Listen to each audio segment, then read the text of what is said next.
Ok, tout juste débarqué de l'aéroport. Le vlog va commencer comme ça. C'est un petit peu le bordel. J'ai pas de 4G sur mon téléphone. Et je me suis dit, bon, j'ai vu à peu près à quoi ça ressemblait la ville depuis l'avion. Et je me suis dit, vas-y, on va y aller à pied. J'ai aucune idée de la direction, du coup, je sais pas si je suis dans la bonne direction. Je sais pas du tout. Il y a combien de temps de marche? Bon, j'en sais rien. Donc, je sais pas si c'est une bonne idée, je sais pas ce qui va m'arriver. Mais on est là pour vivre des aventures, donc ça risque d'être marrant.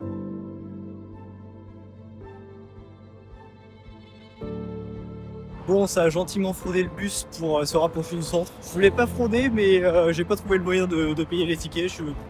J'en sais rien, j'ai pas trop cherché non plus, je t'avoue. Donc bon, maintenant, va falloir trouver le Airbnb. Et c'est pas parti gagner sans internet, et du coup, je sais même pas c'est quoi l'adresse parce que c'est sur les messages Airbnb. Je suis un petit peu dans la merde. Bon, je suis débile, j'aurais sûrement pu choper un accès internet à la bibliothèque, mais j'y ai pas pensé, et du coup, elle est derrière là. Mais je vais continuer à avancer devant, tout droit. Bon, mais du coup, la question est, qu'est-ce que je fous à Riga, paumé en Lettonie, à l'autre bout de l'Europe? Eh ben, je suis là, déjà, pour prendre un petit peu de vacances. Ça peut être marrant, d'essayer de voir ce que ça donne de voyager tout seul. C'est la première fois que je fais un voyage tout seul. Mais surtout, j'ai envie de voir comment est la ville et comment est la vie là-bas. Parce que, éventuellement, ça peut être un pays dans lequel je pourrais m'expatrier, pour la fiscalité essentiellement, et que ça peut être un super pays pour grind la moitié de l'année, vraiment étant full monk mode pendant l'hiver quand il fait super froid dehors, et après être plus chill le reste de l'année. On m'en avait parlé en novembre quand j'étais parti au Maroc, donc je me suis dit, pourquoi pas, allez, on va tester. Il me semble que la Roumanie est pas mal pour ça aussi, donc éventuellement j'irai faire un petit tour là-bas, je sais pas.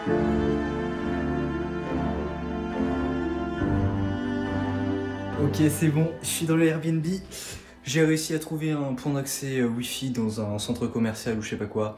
Donc, j'ai pu mettre Google Maps. C'est parfait. Là, je viens de manger. Franchement, le Airbnb est plutôt cool. L'appart est vraiment bien. Le cadrage est vraiment approximatif, hein. On va se mettre là, voilà, posé. Première impression de la ville, franchement, c'est très stylé. Le vieux Riga, c'est super calme. Il n'y a pas grand monde sûrement parce qu'on est un mardi et qu'en avril il n'y a encore pas trop de touristes je suppose. Je sais même pas s'il y a beaucoup de touristes le reste de l'année. Mais franchement, très très sympa, architecturalement, ça se dit.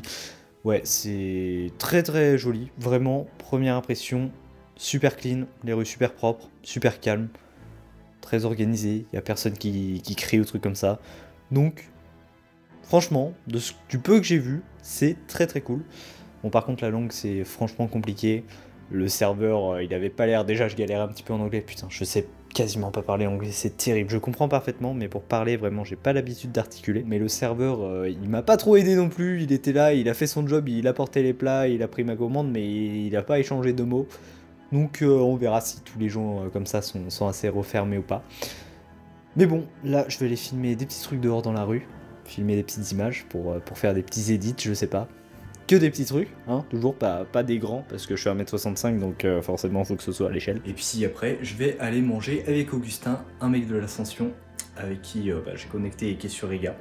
Donc c'est vraiment cool, mais l'Ascension, j'aide des gens, c'est stylé, ça développe mon business, je connecte, je fais du réseau avec des personnes stylées. Vraiment, c'est incroyable en fait. J'ai bien fait de faire ça.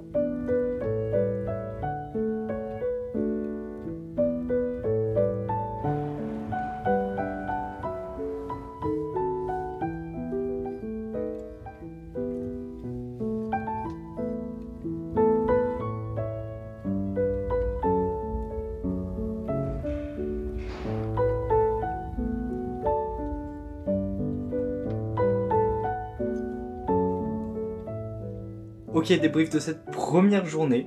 Bon, bah écoute, j'ai pas mal marché. Franchement, la ville est super. Niveau architecture, c'est vraiment stylé. Plein de mélanges de différents styles. Et franchement, c'est sympa. Maintenant, j'ai peur que sur le long terme, ce soit ennuyant d'y vivre. Je sais pas du tout, après j'ai rien fait. Et le problème en fait, et ce qu'il faut que je fasse absolument demain, c'est que je rencontre des gens, que je parle à des gens. Comme ça, je suis pas tout seul. Et ce serait beaucoup plus marrant de partager ça parce que, en vrai, partir tout seul c'est sympa, tu fais ce que tu veux. Mais sinon, bon, il n'y a pas non plus d'intérêt monstrueux. Là, je me prépare pour aller manger avec Augustin. Et j'ai déjà eu, je me suis fait une petite liste de notes, c'est pour ça que je regarde. J'ai déjà eu l'idée là en mode mais qu'est-ce que je fous là, en vrai tu serais pas mieux à Tours à faire ta petite vie tranquillement, avancer sur tes projets. J'aime pas le chaos. En fait, j'ai besoin d'énormément d'ordre dans ma vie, mais du coup, dès qu'il y a un tout petit peu de chaos, où ça sort la routine, directement j'ai envie de retrouver quelque chose de carré. Donc il faut que je m'habitue à avoir plus de chaos. Et c'est pareil, j'ai du mal du coup, là techniquement j'ai rien à faire de la semaine, je fais ce que je veux. Et j'ai vraiment du mal à ne pas avoir d'objectif, à me laisser porter. Donc heureusement entre guillemets que là j'ai une vidéo à faire, plus voir si je peux vivre dans cette ville sur le long terme.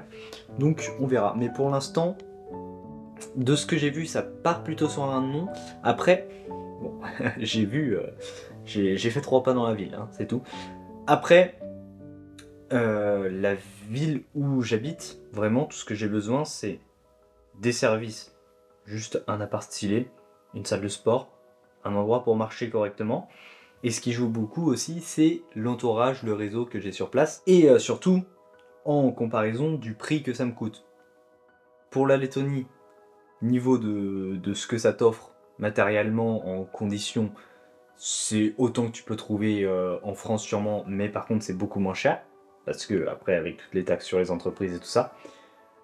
Mais niveau réseau, ça va poser beaucoup de problèmes, donc il faut que je vois si je peux connecter avec des gens. Genre vraiment, il y a 2 touristes à un moment qui venaient en face de moi, et j'ai directement repéré que c'était des touristes, les meufs, parce que juste, elles étaient pas non plus à sourire comme des ahuris, mais juste un tout petit peu plus ouvert, et directement j'ai spot, ah elles ça doit être des touristes, alors qu'elles ressemblaient à des Lettons, mais et du coup quand elles sont passées, j'ai entendu que ça parlait anglais avec un bon accent américain, donc vraiment ça se repère directement, et ce qui veut bien dire que les Lettons c'est très renfermé. T'as au moins les douches froides ici, elles sont bien froides, j'ai eu mal au crâne, c'est fantastique pour se réveiller, vraiment incroyable. Et du coup hier soir, très bonne soirée, c'était super sympa, très bon resto. Donc là, je vais me préparer, je vais voir si je mange un truc, je sais pas si je trouve un truc dehors à manger. Puis je vais essayer d'aller parler aux gens. Déjà que je suis pas à l'aise à parler à des inconnus, mais si c'est des gens hyper fermés, je sais pas. Je vais aller vers les universités et éventuellement, si je trouve des étudiants d'Erasmus ou des touristes, ça pourrait être plus sympa. Bon, hier c'était une journée vraiment pas folle, donc pour ma deuxième journée. Il n'y avait pas grand monde dehors au final, j'aurais bien aimé avoir des groupes de jeunes posés dans un parc ou truc comme ça pour engager facilement la discussion, puis après essayer de connecter un petit peu plus et limite essayer de m'intégrer dans un groupe, ça aurait pu être marrant. Mais très compliqué, j'ai pas osé forcément aller parler aux gens. Du coup j'ai tourné pas mal encore dans la vieille ville et puis un petit peu aux alentours de l'autre côté du fleuve, même s'il n'y a pas grand chose.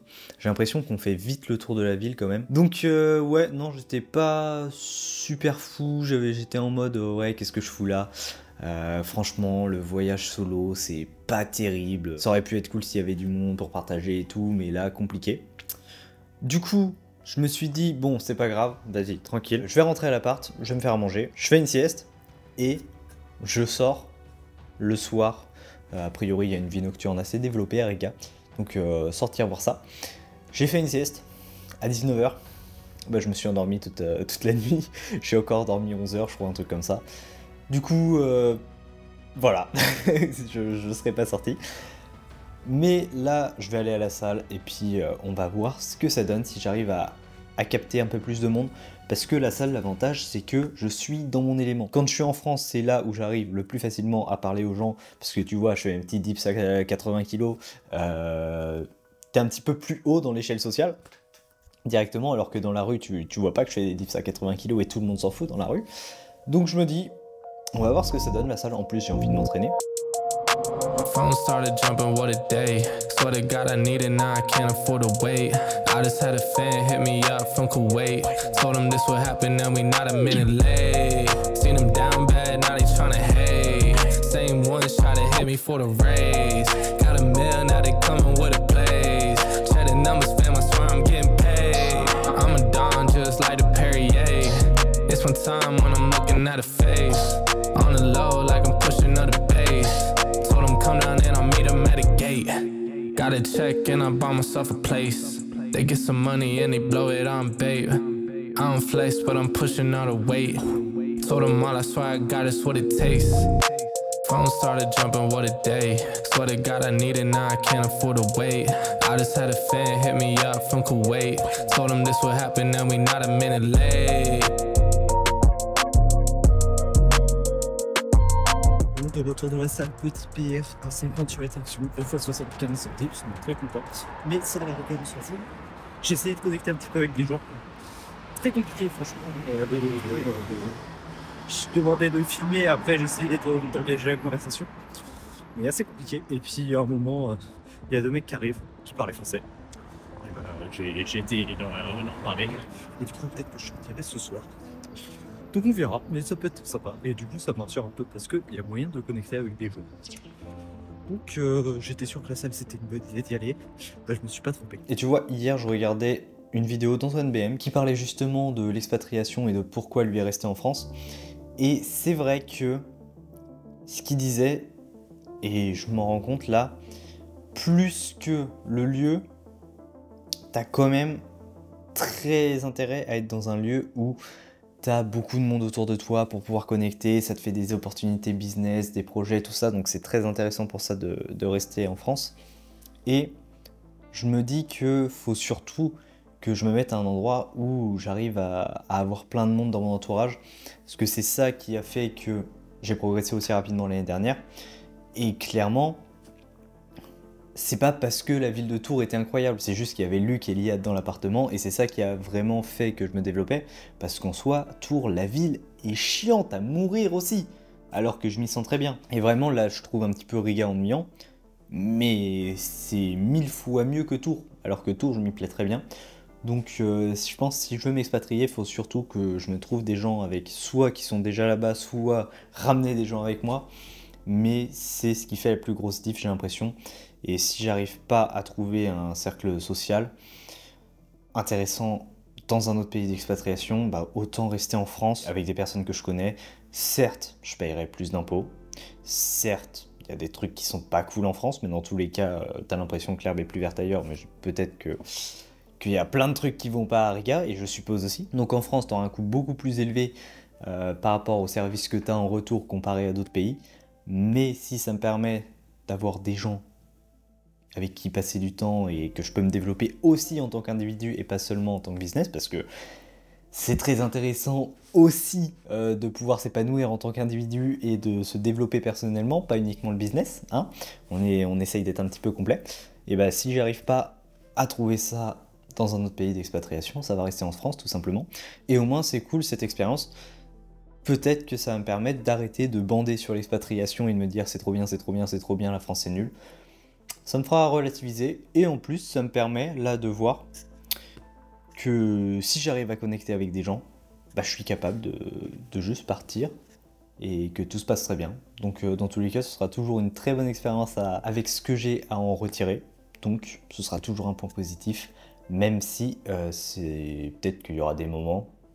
Hier c'était le cas où je me dis qu'est-ce que je fous là, je serais mieux dans ma petite routine. Là franchement d'ailleurs j'ai adoré aller à la salle parce que juste ça m'a re-ancré un petit peu dans ma routine de faire des dips et des tractions. Donc voilà, franchement là ça se passe bien, je suis cool. Cet après-midi je vais aller voir un musée de la navigation, j'ai vu ça sur internet et a priori c'est pas mal pour en apprendre pas mal sur l'histoire de la ville de Riga. Donc ça peut toujours être très intéressant d'avoir un petit peu le background de comment la ville s'est développée.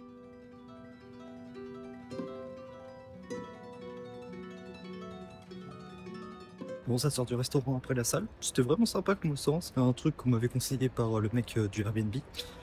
Et c'était nourriture lettonne du coup. Vraiment simple, hein. Tu sais, c'est des patates du chou. Tu sens que les hivers sont assez rudes. Hein. Il n'y a pas de souci là-dessus. C'est pas très élaboré. Mais ça fait le taf. C'était un espèce de self. Ça faisait très cantine. Mais c'est pas mal. C'est bon. C'est assez nourrissant. Et c'est pas cher. J'ai dû en avoir pour 7 €, je crois, un truc comme ça. Donc il y a moyen de chercher. Et donc j'y étais là après la salle, j'étais montré ce matin. Et hier soir, je me suis fait ghoster par les Français avec qui je devais sortir. J'ai envoyé un petit message, pas de réponse.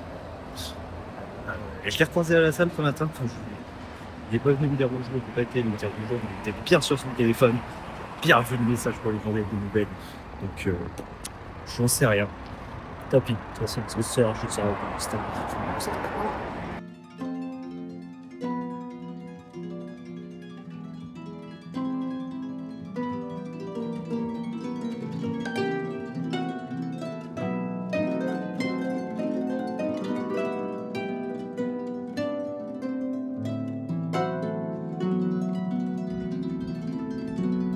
ça part en mode randonnée. J'ai vu un lac sur Google Maps, je me suis dit on va y aller. C'est à peu près à 15 km. Donc voilà, pas plus de réflexion que ça. Je vais voir à quoi ça ressemble. Là je suis dans un petit parc, c'est sympa. Il y a des parcs et en même temps cimetière, j'ai l'impression, après réflexion, parce que ça ressemble quand même à des tombes. Bon c'est sympa, moi c'est calme.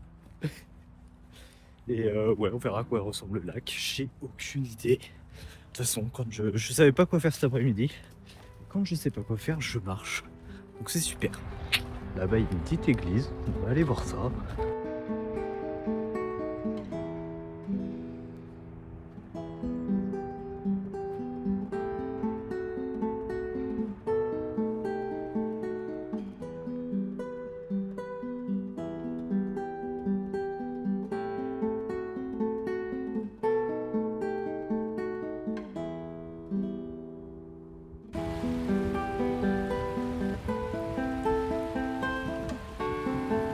Bon, et bah c'est pas fou, et il caille. Donc ça va faire demi-tour.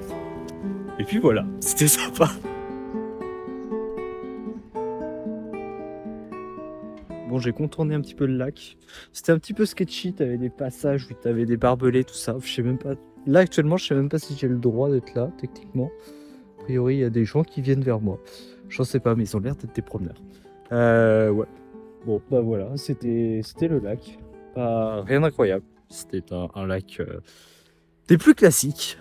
Mais je vais pouvoir rentrer. Ça m'aura fait la petite balade de la journée. Et puis voilà, après je vais manger votre Augustin. Et ça fera une journée. Ok, prise 1, débrief de Riga. Je suis rentré hier. Donc débrief à chaud. Qu'est-ce que j'en pense? Et surtout, qu'est-ce que j'en conclus par rapport à l'objet, enfin, à l'intention de ce voyage?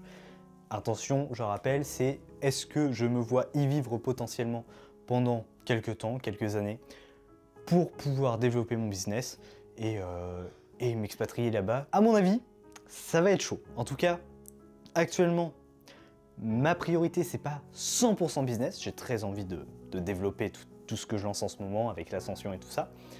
Mais j'ai envie de me développer aussi en tant qu'individu. Et je pense pas que ce soit la destination idéale pour ça parce que déjà la météo, ça donne pas envie de sortir.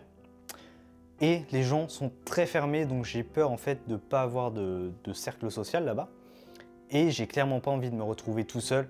J'ai compris à quel point c'était important d'être entouré en venant ici à Tours dans cet appartement avec Luc et Eliade, mes colocs, qui franchement me tirent vers le haut et on se pousse tous vers le haut. Donc je me suis rendu compte que c'était vraiment incroyable, autant personnellement, professionnellement et même pour dans la vie de tous les jours pour kiffer la vie. Donc il faut pas que j'aille à Riga en fait. J'ai trop fait l'autisme pendant trop longtemps à m'isoler et essayer de charbonner pour développer un business, mais je sens que j'ai quand même pris du retard dans la vie sur pas mal d'autres domaines et il faut que je rattrape ce retard. Donc, je me ferme pas du tout à l'idée d'y aller plus tard, peut-être dans 1 ou 2 ans, qui sait. Il y a de grandes chances, si je veux me taper une déter business, accroître le capital et pouvoir après gérer des investissements une fois que c'est fait, ce sera une dinguerie. Il y a des chances que je fasse ça dans ma vie, mais c'est pas le moment. Parce qu'au final, la ville est quand même vraiment bien. Les infrastructures, t'as tout ce qu'il faut. C'est très stylé et il fait très froid et nuit tout le temps en hiver. Donc, t'es obligé de bosser, t'as pas de distraction. Donc, dans cette optique, ce serait incroyable. Mais comme c'est pas mes envies pour le moment, bah, je vais pas y aller. Et puis, on va aller voir d'autres parties du monde.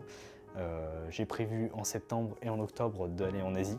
Donc on va voir ce que ça donne aussi du côté du soleil. Là, ça va peut-être être plus compliqué niveau distraction, d'être focus sur le travail. C'est ça dont j'ai un peu peur et ça m'étonnerait que je puisse y vivre sur le long terme là-bas. Bon après, je dis ça sans jamais y être allé, mais de ce que j'ai vu, à mon avis, c'est compliqué parce que tu dois pas pouvoir bosser énormément quand tu as du soleil partout, des fêtes tous les soirs et du surf à faire sur la plage avec des petits cocktails quand tu rentres. Compliqué. Donc voilà, franchement, très content, ça aurait été ma première expérience de voyage tout seul aussi. C'est cool de savoir que tu peux partir solo, même si c'est pas non plus incroyable, hein. C'est un petit peu surcoté, on va pas se mentir, les voyages tout seul, parce que c'est cool de partager quand même des moments avec du monde. Et j'étais très content d'ailleurs quand je voyais Augustin, on s'est vu 3 fois dans la semaine et j'étais très content de pouvoir discuter et très bonne rencontre en plus. Donc vraiment, conclusion, il faut pas que je m'isole, on va aller voir d'autres endroits dans le monde. C'était quand même une très bonne semaine. Et d'ailleurs, comme ça, j'ai même plus trop peur de prendre l'avion, parce que c'est des trucs... De toute façon, je suis un stressé sur les trucs comme ça. Prendre l'avion tout seul, je sais, j'ai quasiment jamais pris l'avion, donc dans l'aéroport, je sais pas exactement comment ça se passait, exactement qu'est-ce qu'il faut faire, et je suis un petit peu... Je suis même carrément autiste, donc j'aime pas ne pas respecter les choses de comment elles sont faites. J'aime bien quand tout est en ordre, tout dans les cases, c'est fantastique. Donc ça me stressait un petit peu, et surtout j'ai pas envie de rater l'avion. Mais là au moins c'était des petits aéroports à chaque fois, ça m'a permis de voir comment ça se passait. Au final c'est très simple, je suis rassuré là-dessus, donc toujours une petite expérience de prise en plus. Allez, sur ce, c'était Sylvain Evo, charbonne bien.